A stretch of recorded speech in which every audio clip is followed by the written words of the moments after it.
Mr. Japanese Channel。 待って待って、今なんて言った？大丈夫ですって言ったよ。でも顔が全然大丈夫じゃなさそう。それがまさに今日のテーマだよ。何が？君が今気づいたこと。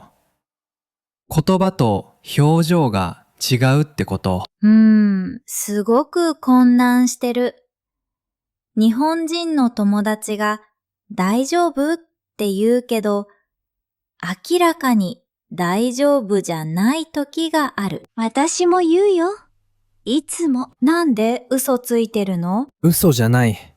もっと複雑なんだ。日本文化の最大のミステリーの一つ。教えてこのミステリー。毎日経験してるから。じゃあ質問。本当の気持ちをいつも言うべきだと思う？正直が一番でしょ？それが、そう単純じゃないんだよね。ようこそミスタージャパニーズチャンネルへ。私はケンゾです。私はアキ。今日は日本文化の核心に触れる話をするよ。そして私はみつき。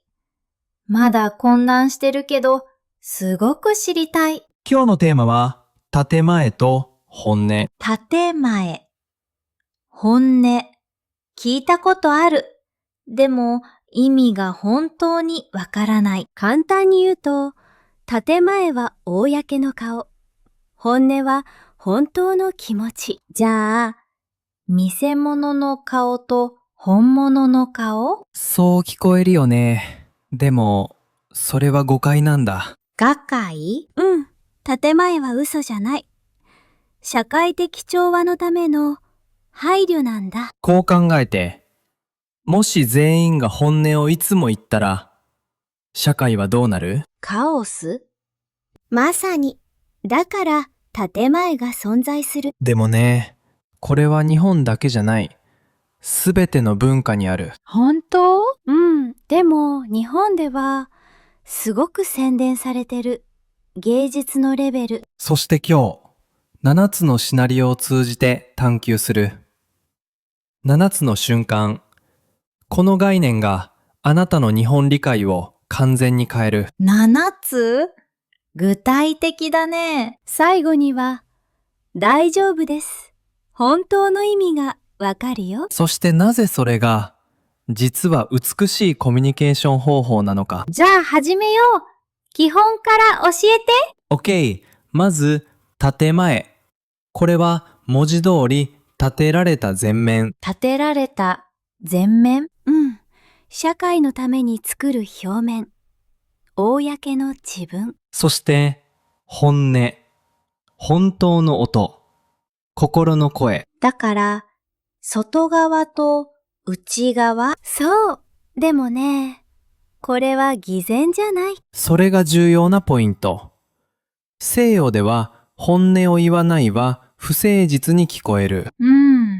そう思ってた。でも日本では、建前は思いやりの形なんだ。相手の気持ちを守るため、調和を保つため。つまり、優しさから？まさに、直接的な本音は時に人を傷つける。だから建前で柔らかく包む。なるほど。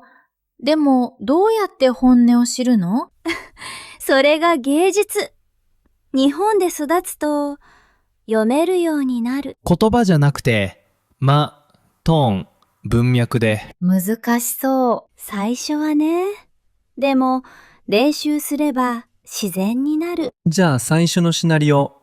職場の状況。OK。準備できた。想像して会議室。あなたが新しいプロジェクトアイデアを提案した。上司が言う。いいアイデアですね。検討させていただきます。それって良いことでしょ？検討してくれるって。みつき、それは建前。検討しますは日本のビジネスでは実はノーの意味が多い。なんで直接ノーって言わないの？だって、直接的な拒否は失礼だから。あなたの努力を尊重してる。だから柔らかく断る。でも、混乱する。はっきり言ってくれた方が楽じゃない？西洋の視点ではね。でも、日本では、メンツを保つことが大切。あなたのメンツも、上司のメンツも、部屋全体の調和も、メンツ。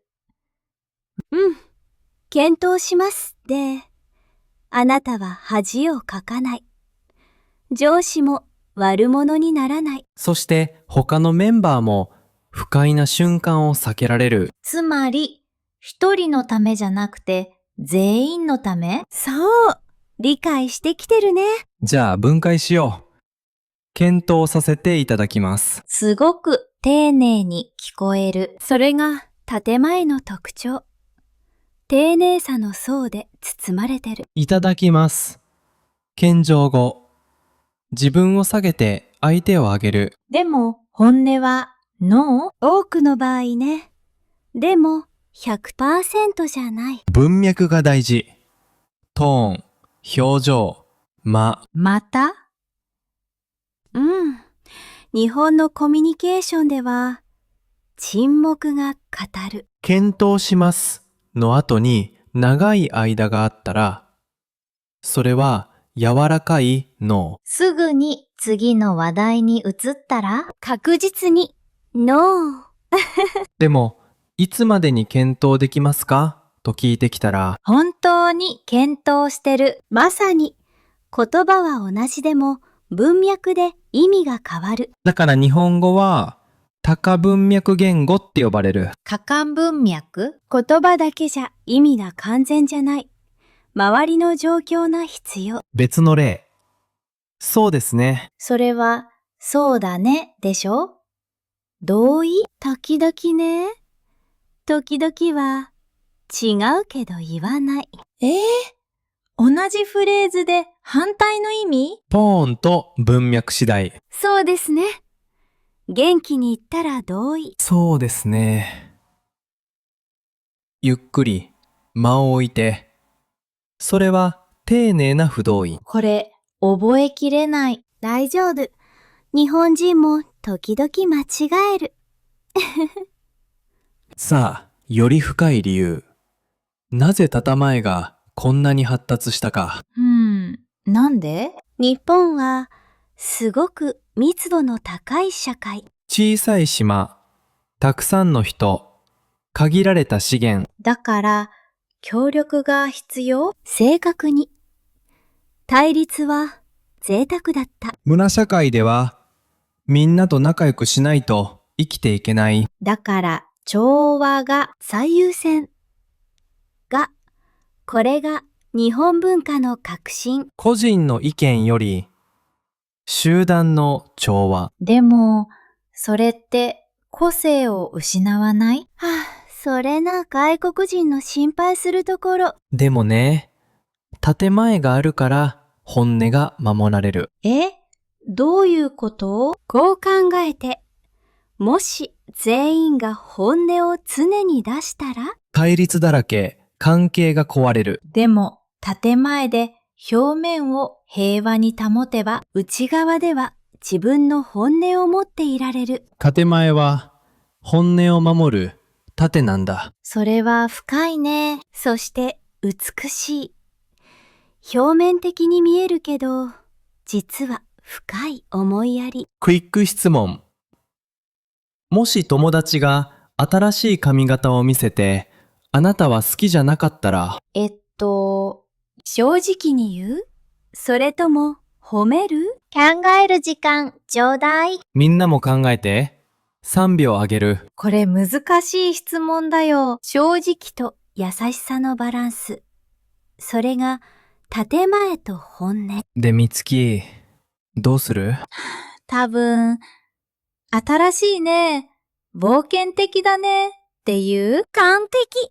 それな建前。嘘ついてない。本当に新しくて冒険的。でも、好きとは言ってない。そう。真実を言ってるけど、柔らかく。それが建前の芸術。なるほど。使えるかも。じゃあ、もっと複雑なシナリオ。居酒屋。夜9時。OK。想像してる。同僚たちと飲んでる。楽しい雰囲気。でも疲れた。明日早い。帰りたい。じゃあ、疲れたから帰るって言えばいい？言えるけど、それは空気を壊す。みんな楽しんでるのに、一人だけ抜けるって。でも、本当に疲れてるなら？だから建前を使う。ああ、明日早くて、そろそろ。ここで大事なのは、言い方。言い方？申し訳なさそうに、残念そうに。本当は残りたいけど、仕方ないというニュアンス。たとえ、本当は帰りたくて仕方なくても？そう、それが建前。でもね、みんな理解してる。理解してる？うん、同僚たちも建前を使ってる。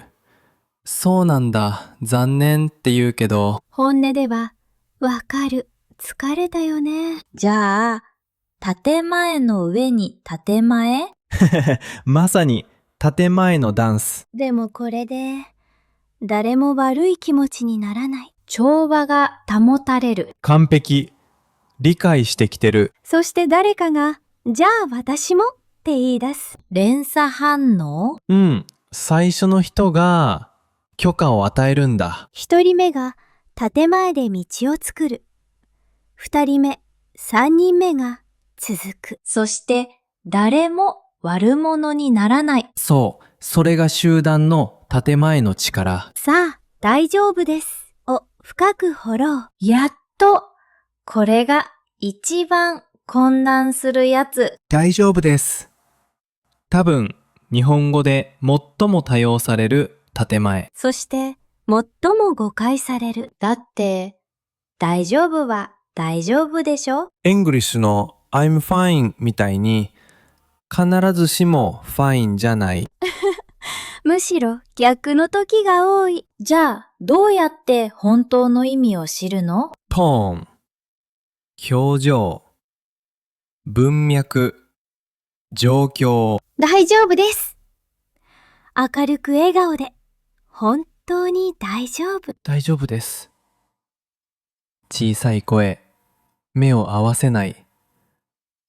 大丈夫じゃない。でも、なんで大丈夫じゃないって言わないの？だって、負担をかけたくないから。日本文化では、自分の問題で他人を困らせるのは、失礼？そう。だから大丈夫です。で、心配させないようにする。でも親しい人なら、本音を読み取って助ける。読み取る。言葉なしで？言葉以上で、雰囲気、エネルギー、微妙なサイン。それが空気を読む。空気を読む。聞いたことある。日本社会で生きる必須スキル。言われてないことを理解する能力。超能力みたい。ある意味ね。でも、練習で身につく。別の大丈夫の使い方。何か勧められて断るとき、お茶どう？大丈夫です。それは、いらないの意味。でも、大丈夫なら、いるってことじゃないの？英語ではそうかも。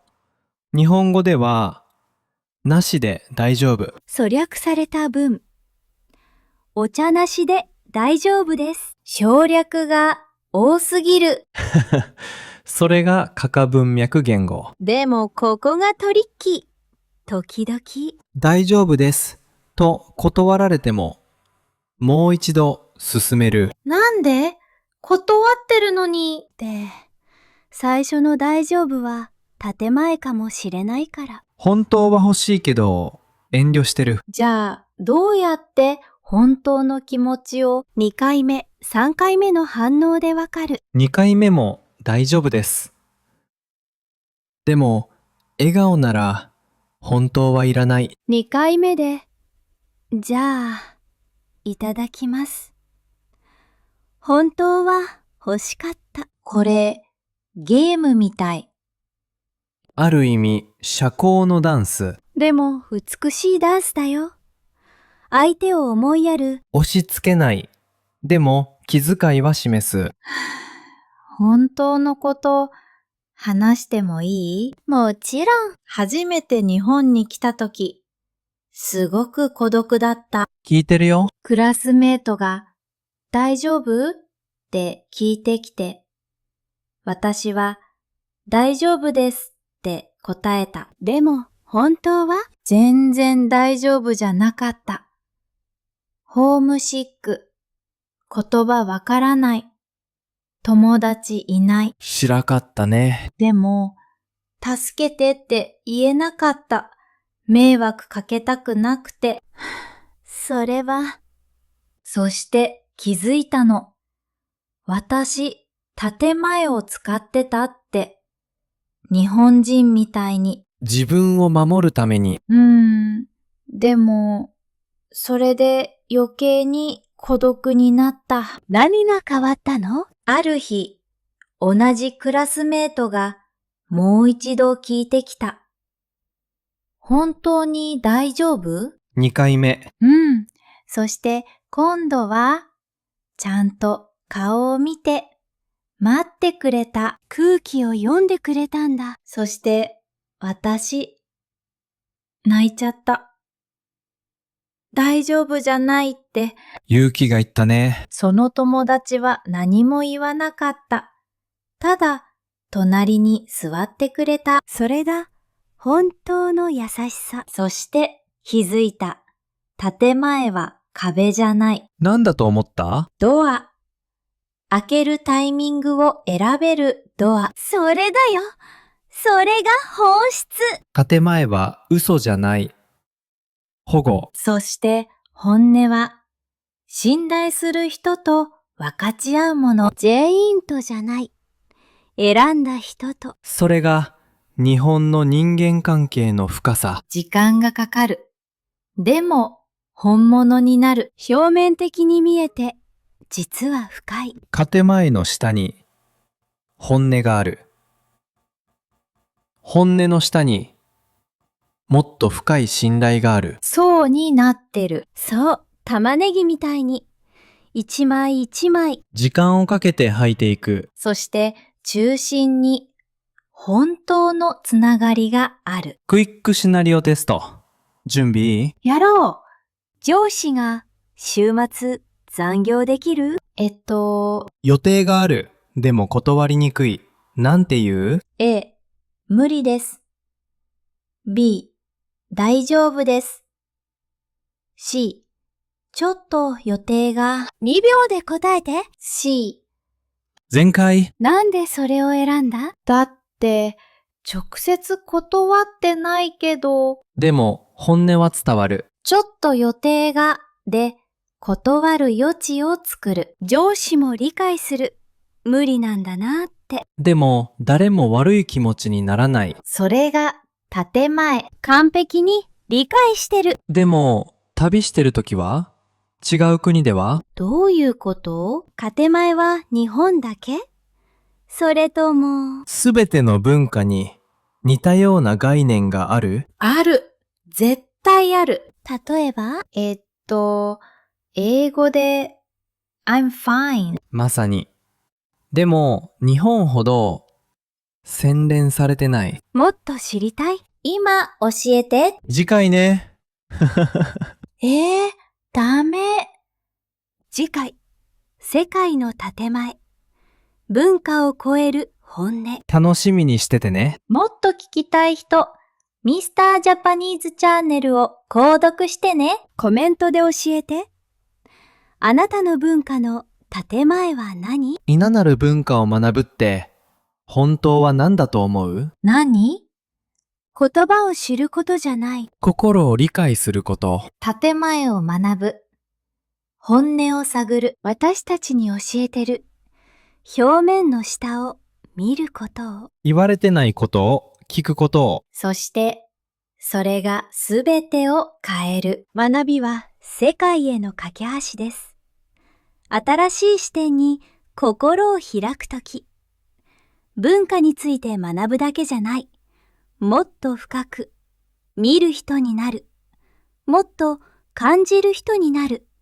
もっと理解する人になる。一緒にいてくれてありがとう。次回まで学び続けて、成長し続けて。発見し続けて、みんな、またね。気をつけてね。そして覚えておいて。建前の下にはいつも本音がある。見つける勇気を持って。じゃあまた。